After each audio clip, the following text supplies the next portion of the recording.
बोलती पुस्तके. ज्यांना वाचनाचा नाद त्यांना बोलती पुस्तके घाली साद. आमचं चॅनल सबस्क्राईब करा आणि सबस्क्राईब करायला इतरांनाही सांगा. नमस्कार श्रोते मित्र हो, बोलती पुस्तके सादर करीत आहे ज्येष्ठ लेखिका नीलम मानगावे लिखित कादंबरी सोन्या, प्रकरण 13. इन्स्पेक्टर बरोबर हातात दोरी बांधलेला छोटा मुलगा आत आलेला पाहताच खुर्चीवर बसले मोठे साहेब एकदम इन्स्पेक्टरला म्हणाले, इन्स्पेक्टर शिंदे, तुम्ही दरोडेखोर जग्गूच्या साथीदाराला पकडायला गेला होता, राईट? Yes sir. मग हे काय चेष्टा करताय? काय वेळ बीड लागले की काय तुम्हाला? शुद्धीवर आहात ना? नाही सर. Yes sir. नाही सर. Yes sir. काय चाललंय हे? सर, जग्गूनं याचंच नाव सांगितलेलं होतं. व्हॉट? होय सर, सोन्या कर्वे याचंच नाव आहे. नावात गफलत झाली असेल. नाही सर, मला खात्री आहे जग्गूचा सोन्या हाच आहे. कशावरून सांगता तुम्ही एवढ्या आत्मविश्वासानं? सर, तुम्ही यालाच विचारा सगळं. किंवा सर, जग्गू समोर यालाच नेऊन उभा करू आणि पाहू दोघं एकमेकांना ओळखतात का? ठीक आहे, चला घेऊन याला. दोघांचं बोलणं ऐकून सोन्याला हसू येत होतं. एक इन्स्पेक्टर दुसऱ्या इन्स्पेक्टरला घाबरतोय, बोलताना तत पप करतोय हे पाहून सोन्याला गंमत वाटत होती. आपणही सरांपुढे असेच करतो, म्हणजे प्रत्येक माणसाला कोणतरी गुरु असतोच जाब विचारणारा.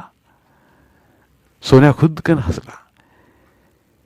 या खुर्चीवरच्या माणसालाही रागवणारा कोणीतरी असेलच की, तेव्हा हा कसा बोलत असेल? चल सोन्या, बघ तुझ्या मित्राची ओळख पडते का? सोन्याची विचारधारा तुटली आणि तो पटकन म्हणाला, माझा मित्र नाही हा कुणी. माझे मित्र गावात आहेत, ते कशाला येतील इथं पोलीस स्टेशनात? बरोबर, चल. त्या जग्गूची ओळख पडते का? कोण कोण जग्गू? हातातला कासरा हिसडत तो म्हणाला, मला नाही कुठल्या जग्गू फिगूची ओळख. चल तर खरं, मग सांग. सोन्याला त्यांनी जग्गूच्या ठेवलेल्या बराकी समोर आणलं आणि जग्गूला पाहतच सोन्या एकदम ओरडला, अरे मोठा दादा तू? आणि छोटू दादा तू पण? इन्स्पेक्टरांनी ओळखलं की हाच साथीदार आहे.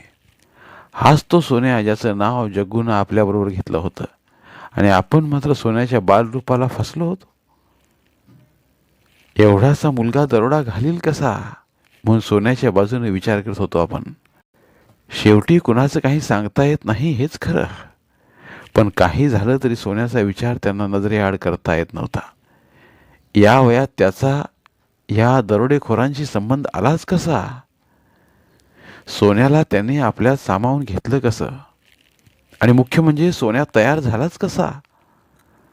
त्याला भीती कशी वाटली नाही? या वयातली मुलं अंधारात बाहेर शू करायला जायला सुद्धा घाबरतात आणि हा सोन्या रात्रीच्या भयान अंधारात दरोडे घालतोय. कसं शक्य आहे हे? अनेक प्रश्नांनी त्यांच्या मनात गोंधळ माजविला.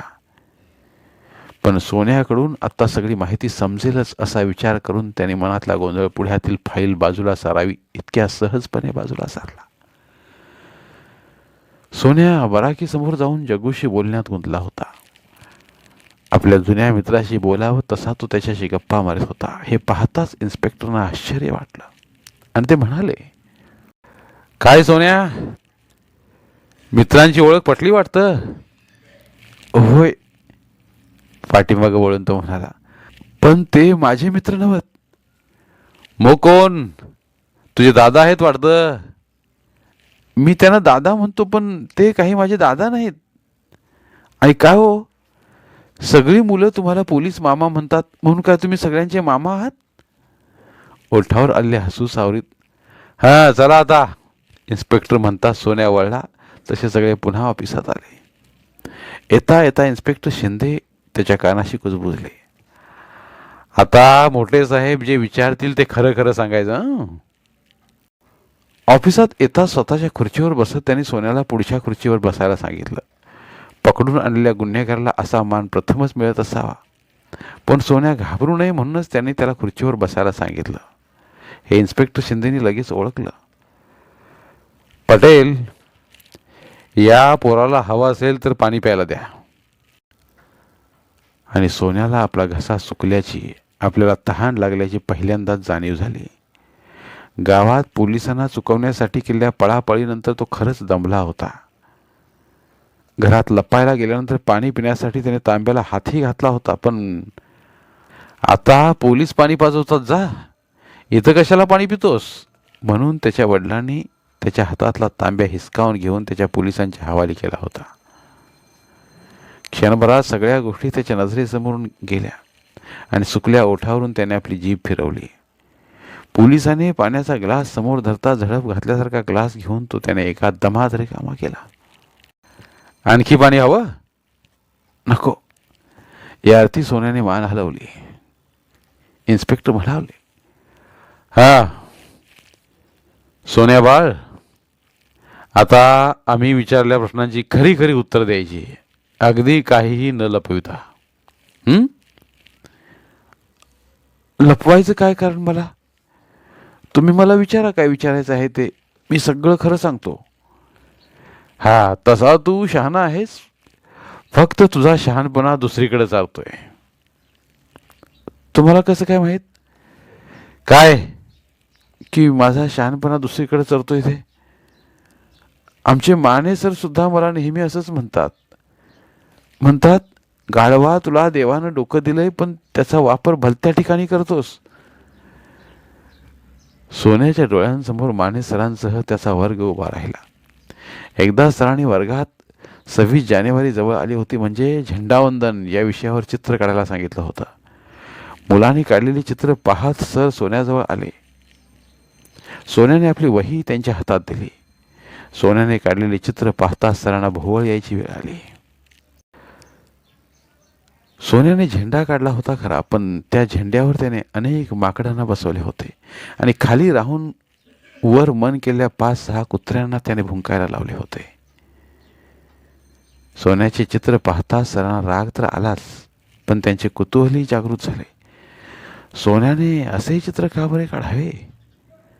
आपल्याशीच मान हलवून सोन्याला त्याने विचारले, गाढवा, चित्र कशाचं काढायला सांगितलं होतं? झेंडावंदनाचं. मग हे काय काढलेस तू? झेंडा. मग या झेंड्यावर ही माकडं का? काही न बोलता सोन्या गप्प राहिला तसे ते दरडावले. अरे बोल ना, माकडं का काढली झेंड्यावर? सर, परवा चावडीच्या कट्ट्यावर लोक म्हणत होती. काय म्हणत होती? म्हणत होती, गोऱ्या माकडांना आम्ही हाकलून लावलं आणि ही काळी माकडं आता सत्तेवर आली. काय व्हायचं या तिरंग्याचा आता कुणास ठाऊक. सोन्या बोलायचा थांबला. सराने आपले डोळे विस्फारले.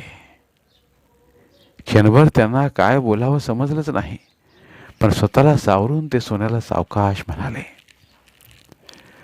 त्यांचं बोलणं ऐकल्यामुळं तू हे चित्र असं काढलंस? होय. मग ही भुंकणारी कुत्री? सर, नंतर ती माणसं म्हणाली, आपण भुंकून काय उपयोग? सरांच्या डोक्यात लख्ख प्रकाश पडला. सोन्याचं कौतुकही वाटलं आणि त्याचा कान धरून कौतुकानं त्यांनी म्हटलं होतं की, गाढवा, देवानं डोकं दिलंय, पण ते भलतीकडेच वापरतोस. ए सोन्या, कसला विचार करतोस? इन्स्पेक्टराने हटकता सोन्या भानावर आला आणि हसत म्हणाला, विचारा, तुम्हाला काय विचारायचं आहे ते.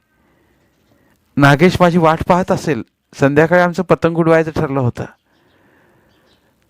नागेश कोण हा? तो माझा मित्र. तोही आला होता का तुझ्या मोठ्या दादाबरोबर? किती वेळा सांगू तो माझा दादा नाही म्हणून?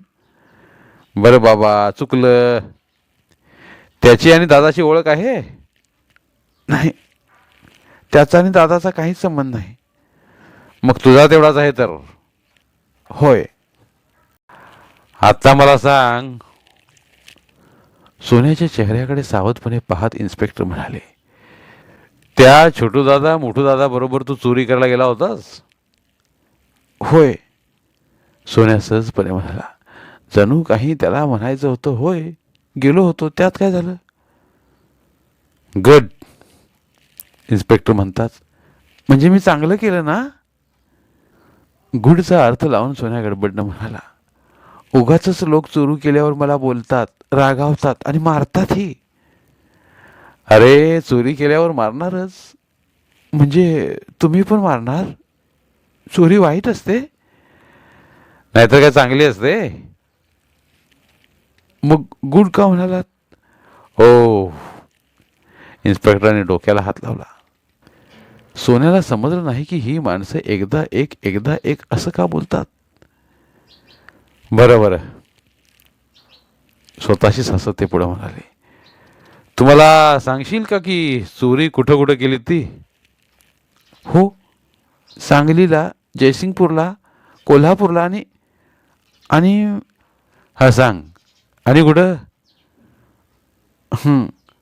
आणखी कर्नाटकातलं कुठलं तरी गाव होतं. अथनी? होय, अथनीच. हा, आता तू मला सांग.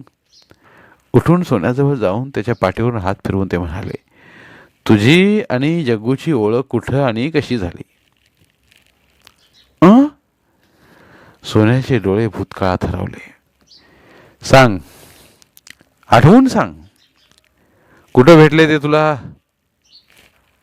त्याची एक गंमतच आहे. गंमत? कसली गंमत?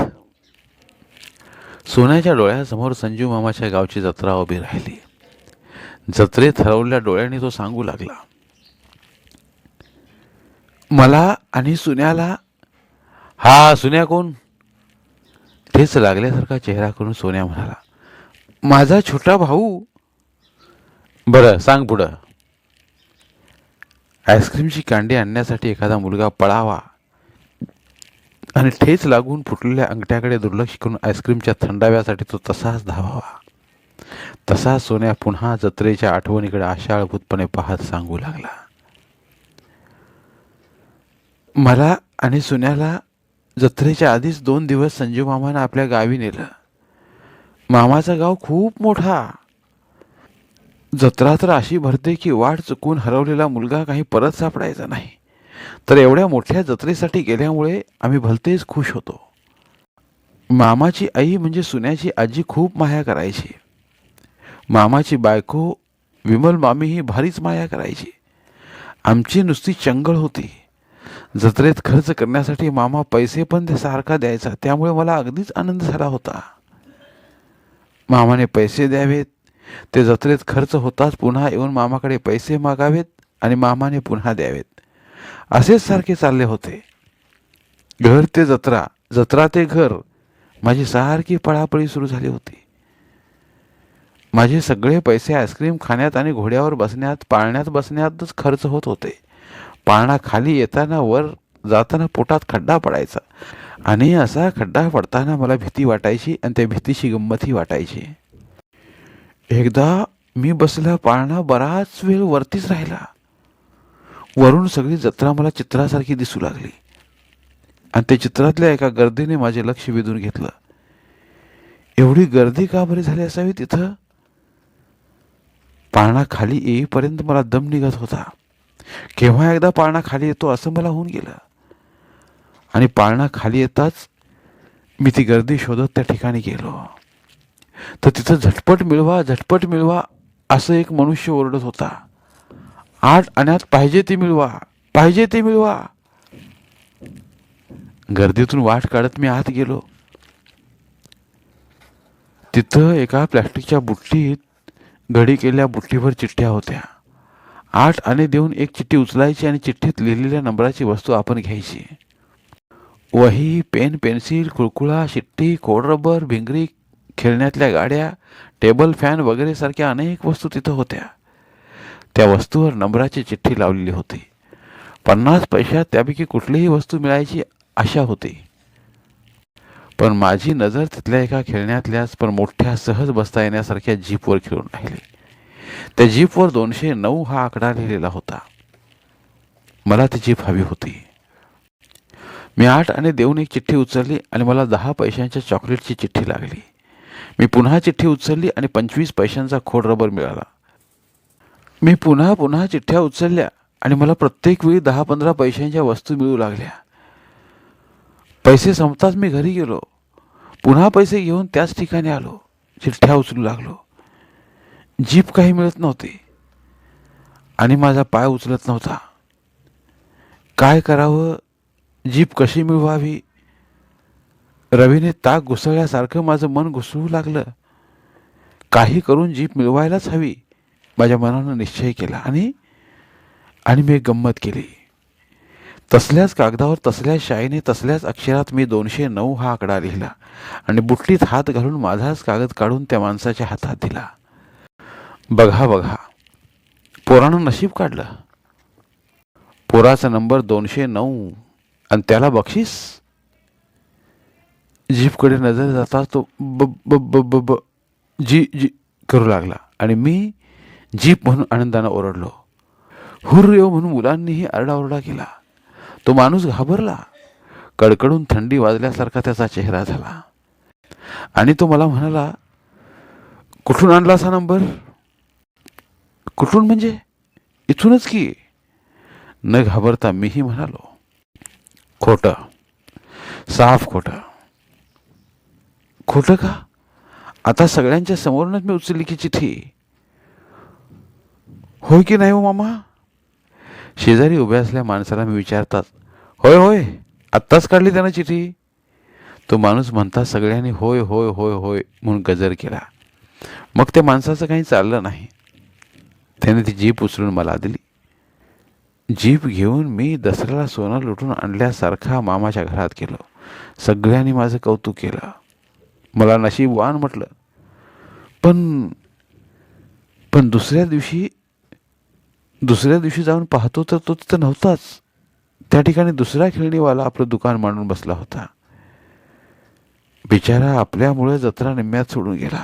मला वाईट वाटलं, पण जीप मिळवल्याचा आनंद त्यापेक्षा मोठा होता. धन्यवाद. उर्वरित कादंबरी पुढील भागात.